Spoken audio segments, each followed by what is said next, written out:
Right, sorry about that. I had to get my gloves on. Hands are cold. Hello, folks. So today we're somewhere I've been before, but I think definitely been here before, but I can't remember it. But maybe not quite in this direction, if you know what I mean, in a funny kind of way. But so it's Monday morning. I'm out with Charlie and Charlie the dog, and we've come up to part of the Great Flat Lode, which is great. It's always interesting. It's always amazing down here in Cornwall. You don't really have to go that far to oh, Charlie's in someone's garden. Come on, boss, this way. Charlie, shouldn't have gone in there. Believe it or not, over the hedge there, that is somebody's garden. There's a big house just down there, but seems unreal really, because now, like I said, we're at the Flat Lode, and this is a part I've not been to for quite a long time. I'm sure I have, but I just don't remember being here in the past. So it's likely I would have definitely have been here, but there we go. So yeah, well, we've got this continuous wall here, which is pretty interesting, and we're on a part of the Great Flat Lode where it's known as Basset Mines, and all of these mines that were in the area were owned by the Basset family, and obviously had a mining empire in Cornwall in the 18th century, and even got their own memorial on top of the hill. Well, you might be able to see it through those trees, folks, roughly up there somewhere, but I'm sure you've seen that before. That's at the top of Carnbray. We've got the big Basset Memorial, but we've also got an interesting part along this path. This is a footpath, just pointing out anyone can come here, and we also got this, a capped mine shaft. You see these quite a lot, these little cylindrical things, and they were all put here by Kerrier Council, and that was a long time ago now, because Kerrier Council, it became Cornwall Council, and we used to have districts of Cornwall were controlled by different councils. Obviously Falmouth area was Carrick, Penzance is I believe, was it not Restormal. Penzance was yeah, I can't remember that anyway, but up in North Cornwall we had Newquay was oh, what it was on the tip of my tongue then. It was Restormal, that's right, Restormal, Newquay, St Austell area. But here down in near Redroof, then Kerrier Council. Well, anyway, they put these they went round capping all these dangerous open mine shafts, and this one, according to this, was capped in 1995, sorry. So yeah, it's just a few holes in it there. I think it's just marks the where the shaft is, and we carry on down the trail. There's a few interesting things here. Wow, look at this, like coming to a doorway in the woods.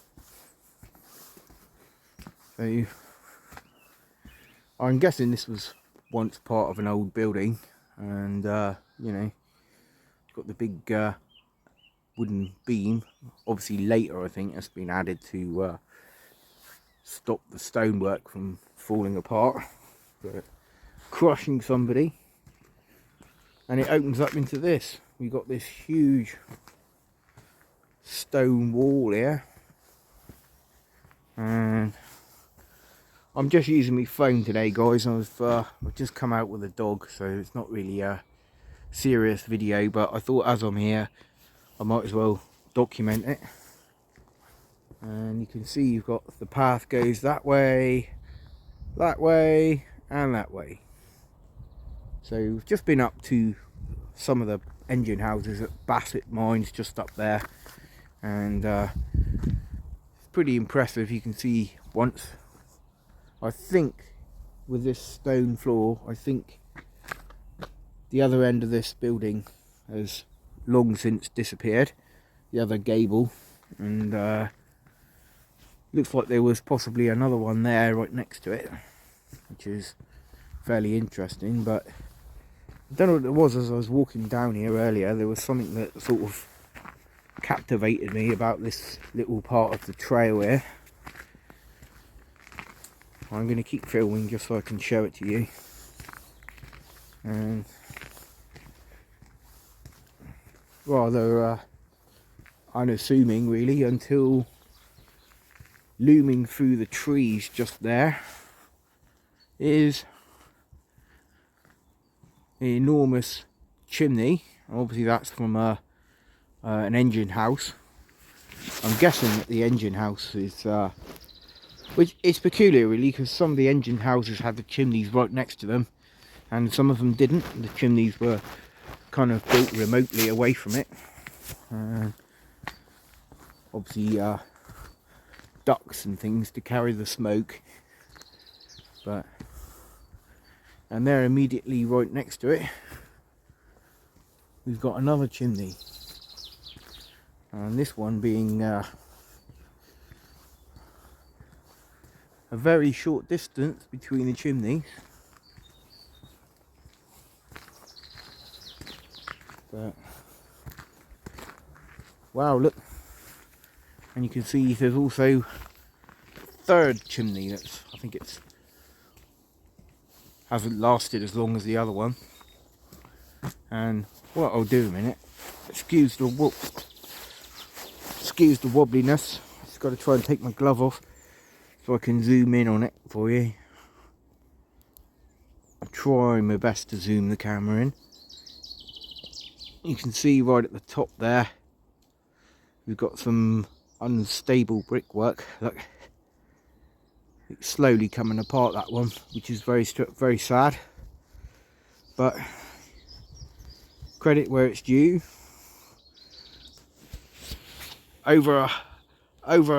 Nearly 200 years old, folks. That's mad, isn't it?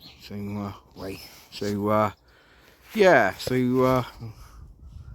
Just gonna sort out the camera again. Yeah, so nearly 200 years old. And this one is sort of like almost tantalisingly in reach, but the brambles and the nettles, they say no, folks. But so we're literally right next to this one.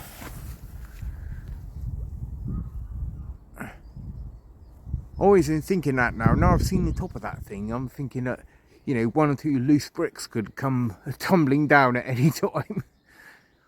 It's got a band around it as well. I think that's a lightning conductor.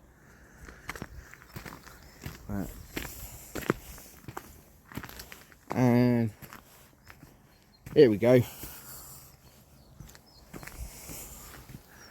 Immediately right next to it, we have the other chimney. That chimney has got to have come down in height.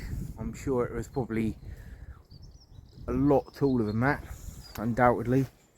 And just over there we've got the other chimney, and it's kind of peculiar really, because it's you got these chimneys sort of like, you know, I don't think I've seen them quite so close together before, but there we go.